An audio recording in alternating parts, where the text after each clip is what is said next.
અને વિશેષ સત્સંગનો આપણે લાભ લઈશું એટલે બધા પોતાના સ્થાન પર બેસી જાવ અને એકવાર બધા પ્રેમથી જય બોલો સદગુરુ મહારાજ કી જય હો.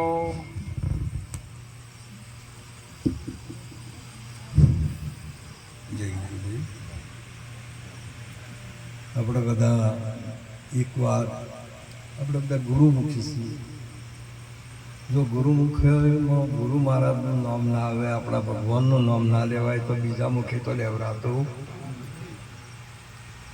એટલે હર હંમેશા આપણા પરમાત્માની જે બોલવી જોઈએ. મુખ પવિત્ર અધિ રામ નામ. હાલની ટેકનોલોજી આટલું બધું વિજ્ઞાન, એટલી બધી કંપનીઓની કોલગેટો છે, પણ છતાંય એનાથી કાયમ તમે મુખ ધોવો ને તો પવિત્ર થતું. શાસ્ત્રોએ ના પાડી. આ મનુષ્ય અવતારે જ મુખ પવિત્ર થાય છે જ્યારે, અને એ મુખ પવિત્ર થયેલા સંતોનું પ્રમાણ શાસ્ત્રો આપતા હોય છે કે સબરીબાઈને જેના મુખમાં રામનું નામ લીધું એ મુખ પવિત્ર થયું, અને એ મુખનો હેઠો ગુણ પરમાત્મા એ આરોગ્ય આરોગ્ય અને આરોગ્ય. મારી ખાલી મહાપુરુષોએ વર્તમાનમાં જે કોઈ સાચું જીવન જીવ્યા છે, સાચું સ્વરૂપને પામ્યા છે, એમની આ મહિમા ગવાય છે. એટલે મુખ પવિત્ર આદિ રામ નામ અને હસ્ત પવિત્ર પુણ્યદાન, ચરણ પવિત્ર દેવ દર્શન. આખી મૂર્તિને પવિત્ર કરવી હોય તો મહાપુરુષોએ એનો વિવેક બતાવ્યો. આપણે ચરણ પવિત્ર દેવ દર્શની. માતા તીરથ, પિતા તીરથ, તીરથ જ્યેષ્ઠ બનવા, વચની વચની ગુરુ તીરથ, હવર તીરથ 11. અને હૃદય પવિત્ર, 3 પવિત્ર થશે, પણ હૃદય પવિત્ર કરવું હોય તો બ્રહ્મ જ્ઞાન પ્રાપ્ત કરવું પડશે. હૃદય પવિત્ર બ્રહ્મ જ્ઞાન. અને આવું જેનું પવિત્ર થાય છે એને કીધું કે એ સ્વરૂપ જેવું છે કે ધરમ ચરણ સત શીખ. આ સંતનું સ્વરૂપ શ્રી બાપ સાકરનું શ્રીફળ જેવું. ધરમ ચરણ સત શિર હે પુણ્ય પરમાર્થ હસ્ત, અનુભવ નેત્ર જેહને જ્ઞાન સ્વરૂપ સમસ્ત. આ મહાપુરુષનું પ્રમાણ આપ્યું.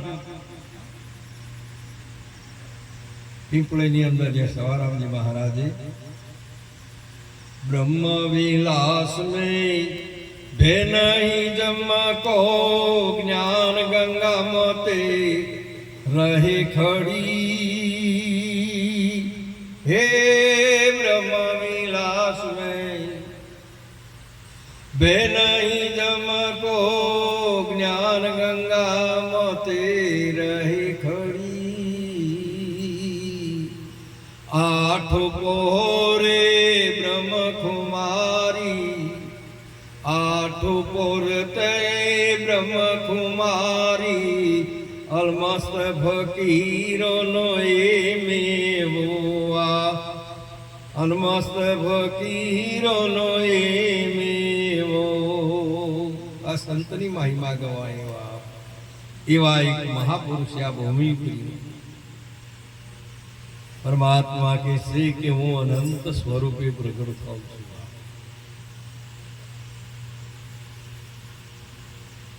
આ નામ રૂપનું જગત છે, પણ પરમાત્માનો 2 સ્વરૂપ સગુણ અને નિર્ગુણ છે. આ બધું તમને દેખાય એ 3 ગુણોમાંથી પ્રગટ થયેલું, અને એનાથી રહિત 2 સગુણ અને નિર્ગુણ બ્રહ્મ છે. એ મહિમા ગાયો મહાપુરુષ. એટલે મહાપુરુષે કીધું કે નિર્ગુણ તો અતિ સ્વરૂપ સુલભ છે, પણ આ સગુણ સ્વરૂપ પરમાત્માનો ઓળખવો એ અઘરો. ઋષિ મુનિઓને ભ્રમ થયો. ભગવાન પરમાત્મા રામ જ્યારે ગંગા પાર કરવી હતી ને કેવટલા પહાણીઓ નાવડી માગતા હતા, અને ત્યાં બધા ઋષિઓ જોઈ રહ્યા હતા. એ દેખો પેલા અયોધ્યાના દશરથ રાજાનો પેલો છોકરો રહ્યો ને મોટો, એ રામ છે, પેલો રહ્યો એ લક્ષ્મણ છે, અને આ જનકની પુત્રી પેલા સીતાજી છે. આ ચા કાયમ જે વેદો વાંચવા વાળા અજર છે, અમર છે, અખંડ છે, અવિનાશી છે, પૂર્ણ છે, ઘન છે, વ્યાપક છે, પણ સતો એ પરમાત્મા એની નજરમાં આવ્યો ને તારે એને ભ્રમ થયો.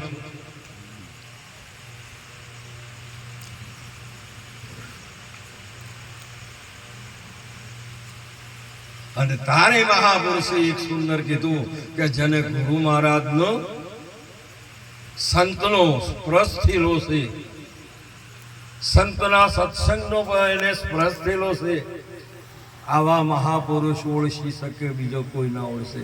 સંતને ઓળખવા માટે, ભગવાનને ઓળખવા માટે કોઈ એવું ચિહ્ન જ તમે ના જોઈ શકો. એ મહાપુરુષે કીધું હરિ સાચા રે સંત એની મતે રે ઓળખાય, તે તો પ્રેમ રસ પીએ બીજાને પાય. સાચા રે સંત એની મતે ઓળખાય, સાગર જેવડા દિલડા જેનો કદીએ ન સલકાય. ઝેરના ઘોટડાએ જીરવી દોડે બીજાને અમૃત પાય. સાચા રે સંતો એની મતે રે ઓળખાય. પથરાના સંગમાં હીરો રે પડ્યો કિંમત કદી ન થાય. સંત ઝવેરી જો આવી મળે તો મૂલ્ય મુગેરો એ થાય. સાચા રે સંત એની મતે રે ઓળખાય.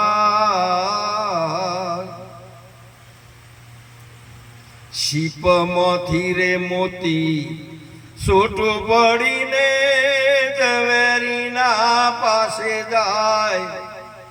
ઝવેરી તેના માથે જુલમ ગુજારે, મારે ગણો રે ઘેરા માર. સાચા રે સંત એની મતે રે ઓળખાય. સોના જેવું શુદ્ધ છે તો એ અગ્નિમય ઓમાય. કસોટી ટોણે તે ઓસાન ઉતરે, કસોટી ટોણે તે ઓસાન ઉતરે. સોરે ટચ ન ગણાય. સાચા રે સંત એની મતે ઓળખાય. આ મહિમા મહાપુરુષે હમણાં સુંદર વાત કરી સંતને ઓળખવામાં. ભગવાન જેવો એક વખત ભૂલ ખાઈ ગયો છે. ભગવાન જેવા એક વખત આ વાતને તેમ આ સગુણ સ્વરૂપ સંત એ પ્રગટ પરમાત્મા છે. સંત રામ ઈસોભાઈ સંતરે સુજાણ આ સ્વરૂપ શ્રી રામનું. પાઈ પદાર્થ દેહ મોય મણીસે નામનો, નામ અનાદિ કંદ વધી વેલી જગવો. વદો ભાઈ વચન વિચારી સંચો કરી નામનો. મહાપુરુષોએ આવો એક સુંદર મહિમા આપણો મળ્યો. એવો સંત કહ્યું આમાં ભૂમિ પર. આ ભૂમિની અંદર સંતને કોઈ પ્રગટ ના કરી શકે, એ તો પ્રગટ થાય છે. ખેડૂત બીને ભૂમિમાં મૂકી શકે પણ ઉગાડી ના શકે. અને કે મેં ઉગાડ્યું છે એ વાત મિથ્યા છે. એમ ગુરુ વચન મૂકી શકે છે, બી મૂકી શકે છે, પણ સંત તો સંત ભયે એ સ્વયં પ્રગટ થાય છે. બાપ એ ભૂમિનો પ્રતાપ, એ પાત્રનો પ્રતાપ છે. માટે આવી એક સાચી વસ્તુ અહીંયા એક સંત મહાપુરુષ પ્રગટ થયા. એ મહાપુરુષનો મહિમા અને એ આપણી ભારતીય સનાતન ધર્મની સંસ્કૃતિ. માતૃદેવો ભવ, પિતૃદેવો ભવ, અતિથિ દેવો ભવ અને આચાર્ય દેવો ભવ. પ્રકાશ વિનાશ ધન્યવાદ છે એમના મોટા બંધુ અનુપરામ મહારાજને પણ ધન્યવાદ છે, એમના સુપુત્રોને પણ ધન્યવાદ છે, માતા બહેનોને ખૂબ ખૂબ ધન્યવાદ કે આજે પોતાના માતા પિતા એ તીર્થ હતું અને એ જો સગુણ સ્વરૂપે હોય પ્રગટ થયા ત્યારે આ ભૂમિ પર તીર્થ બની બાપ, અને આ ભૂમિ તીર્થ બની તો આ જંગમનું તીર્થ ફરતો પ્રયાગ સંત આજે અહીંયા ઉતર્યા બાપ.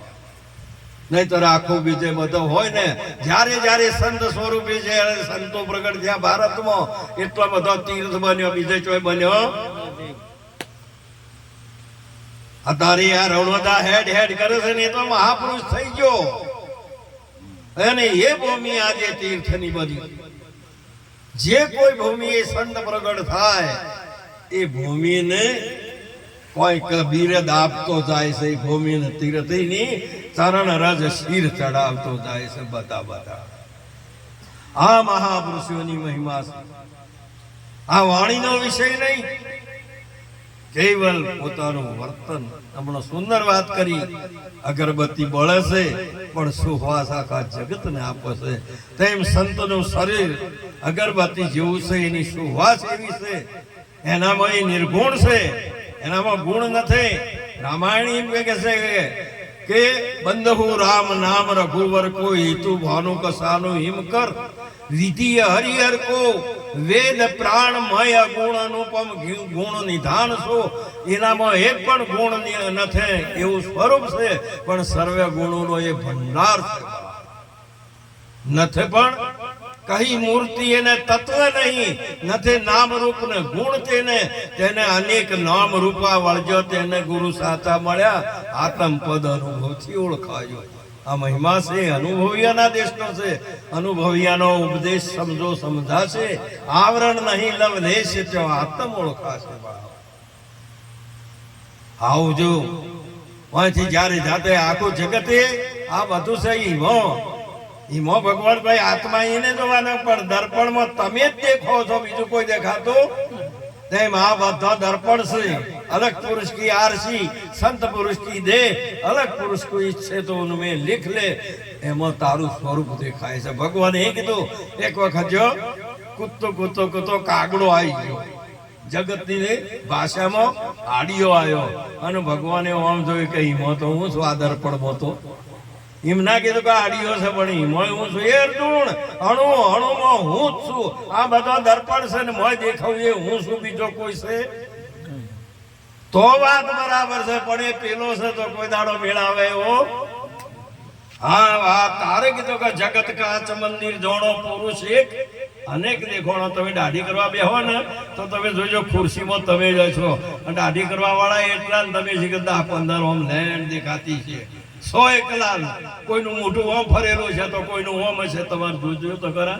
આ રચના પરમાત્માની આવી રચી દીધી. એવો આ એક મહાપુરુષને એમના સુપુત્ર આજે માતા પિતા એ તીર્થનું સ્વરૂપ છે. એમના નામ સ્મરણ અર્થે સગુણે તો સેવા કરી, પણ આજે એમના નામ સ્મરણ અર્થે આ જંગમનું તીર્થ ફરતો પ્રયાગ એ સંત સેવા. આજે હમણાં આપણે આ સાલ પ્રયાગની અંદર પ્રયાગરાજની અંદર કુંભ પુરાણો તેમ મહાપુરુષે કીધેલું છે કે સંત પણ પ્રયાગ છે બાપ. તાર બધા તીર્થોનું રાજા એ પ્રયાગ છે, તેમ મહાપુરુષે કીધું કે બધા તીર્થોનો જે રાજા તે સંત છે, એ ઠાકોરનો ઠાકોર એ સંત છે. એમ મહાપુરુષે એવા મહાપુરુષની આજે બલિહારી છે. મહાન આવી એક ભૂમિકા છે, પરંતુ લક્ષ્મણજી જેવા પણ જ્યારે જ્યારે વિદાય લીધી ત્યારે રામચંદ્રજીને હાથી જવું પડ્યું. જો લક્ષ્મણ હતા તો રામ, નહીતર લક્ષ્મણ જતા રહે એટલે રામને પણ સમાવવું પડ્યું. મહાપુરુષોએ આવી એક સાચી વસ્તુ છે. આ પેલો ઘોડો લઈ લ્યો ને તો પાવર તો એનો એ જ છે, પણ હવે અજવાળો કરવાનો આ બેની એવી સંધિ છે. અગુણ સગુણ બે બ્રહ્મ સ્વરૂપા, આ બેની એવી તાદાત્મ્ય સંબંધ છે. આર્યો જીવતો મહાપુરુષે કીધું જો જીવતો તાર છે, જો અડી જો ને તો પાર લાવો એમ કરીને કે કોઈ નથી એમ કરીને પાછો મોજવાળો દેખાય ને કે પેલા પદ વાયરમાં તો છે જ નહીં, એમ કરીને પકડી તો જુઓ. તે મહાપુરુષે કે અણુ અણુમાં હું છું, એક દાડો પકડી તો જો. તું એમ ના સમજી લ્યો કે હારે જડશે. મહાપુરુષ એક દાડો પકડી તો જો, પછી ખબર પડે. કોઈ આ એકલો જોડે છે એવું નહીં, બધે હું છું. જો પકડવા આવે ને તો તું પકડાઈ જાય. હોય બાપ પછી ખસી શકવાના. એવી ભૂમિકા બધી. હમણાં સુંદર પદ બોલ્યા હતા. બોલીને ઓલો રામ ફસતા હતા. માળામાં બચ્યો નાનો ચણ લેવા માટે કે હેડો તારે. એટલે પંખીમાં એક રીત છે, ઉડવું હોય પેલા નેતું તાકે અને પછી ઓમ તાકે. એ પંખીમાં એની પરંપરાની એની વારસાઈ એ સ્વજાતિનો ગુણ છે. એટલે પેલી નેચી તાચી તો પાર દીધો, ઊંચી તાચી તો બાદ. મહાપુરુષ આવું જયારે નેચ જમશે ને ઉપર કાળશે. મહાપુરુષ પેલું કે જાવું છો અને બચ્યોને શું થશે કે શાંતિ રાખો, વોલ્ટેજ ના વધારી નાખો તમારા. જનોને હૃદયના ધબકારા વધી જાય. એવું આવે એટલે કસોટી આવે એટલે એ વખતે મહાપુરુષે આવા ધીર પુરુષ વિશ્વાસ આપ્યો કે મારો રોમ હાજર છે. બાપ આપણે બી આવવાનું કે આપણો રોમ આવશે કે રોમ ચેવા હોય એ કેવો હોય નહીં. કોઈ વળી કે મીરાબાઈ ને જે પીધાય તો એ રોમ ના કેવો રહે. ભગવાન ને તમે આવો હોય એવો કોઈ દાડો ના કહી શકો ને. ભલે ને તારી તમારી ભાવનાથી ફોટા પૂછતા હશો, એ વાત મંજૂર સંતોને નથી. જગત તો બરાબર છે. તમે માન્યો એવો ભગવાન નથી ને. આવો જ્યારે બરાબર થયો ને કે ભગવાન કેવો હોય, તમે કહો તો ખરા, મને વિશ્વાસ રહે કે એ તો મારાથી કહેવાય એવો. અને હમણાં મારો નાથ આવે ને એટલે કહીશ, જો જેવી જરૂર છે તેવો તો ભગવાન છે, એમ કહું છું. અને જો આને તીર હોજું ને એટલે માહિતી વૃક્ષના મૂળમાંથી તરત તંબોળી નાગ ત્યાં બન્યા અને પારધીને ડસ્યા. પેલે કહી દીધું કે જુઓ આવા ભગવાન હોય. મહાપુરુષે તો હોયાનીએ પૂંજાયા, શસ્ત્રો પૂંજાયા, પહાડ પૂંજાયા, ઝાડ પૂંજાયા, પંખી પૂંજાયા, પશુ બધે પરમાત્મા છે અને બધે કોમ કરે ને.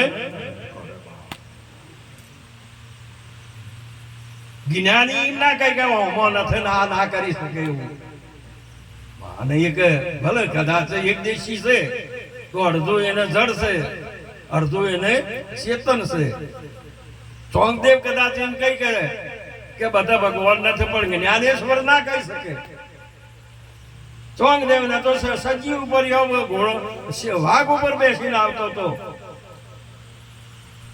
જ્ઞાની મહાપુરુષ બેઠેલા હતા કે આવો મહાપુરુષ આવે છે ગુરુ બૃહસ્પતિ નો, જેને પદ મળ્યું છે તો લાવો એમનું સન્માન કરીએ. એ ઓટલા ઉપર બેઠા હતા. ઓટલા ને કે ચલો તારે એમનું સન્માન કર. ઓટલો હેડ્યો અને પેલો આમ જોઈને તરતી એના હાથમાંથી હાથમાં હાપનો સાપકો તો એ પડી ગયા, બધું ઢળી ગયું. 1400 વર્ષનું જ્ઞાન ઢળી. બાબા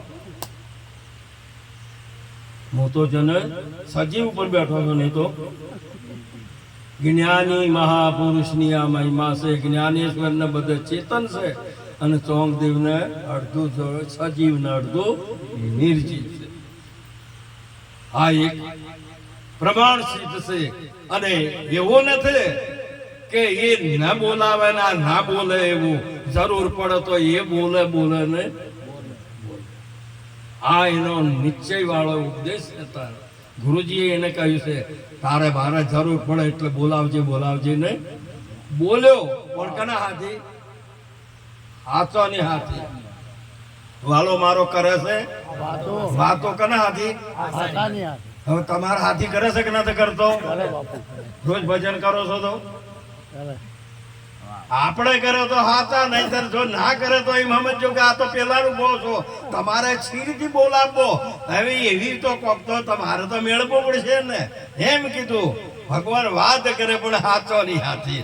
કે હાચા કોણ? કે ગુરુમુખી. બીજા બધા કાચા છે એમ કીધું. વાત કરે પણ ગુરુમુખી કે હાથી બીજા હાથી વાત કરી શકે એવું પ્રમાણ આ બતાવ્યું મહાપુરુષે. આજનો પ્રસંગ અમારે ભાઈનું નામ શું ભૂલી ગયું હું, પ્રકાશભાઈ. ખૂબ ખૂબ ધન્યવાદ કે આજે તમે એમના પિતાશ્રીની નિર્વાણ તિથિ નિમિત્તે આજે સંતોને તેડીને જે પોતે તન મન ધનથી મન વચન કર્મથી જે લાવો લીધો તે બદલ એમને ખૂબ ખૂબ ગુરુ મહારાજ સુખી રાખે. સુખી છે જ પણ સુખી રાખે. સંતની મહિમા આવી અપાર સેવા માટે સૌ પહેલા તમે અહીંયા આવો, તમારું થોડું સ્વાગત કરી લ્યો, પછી વાત આપણે આગળ દઈએ. બરાબર છે?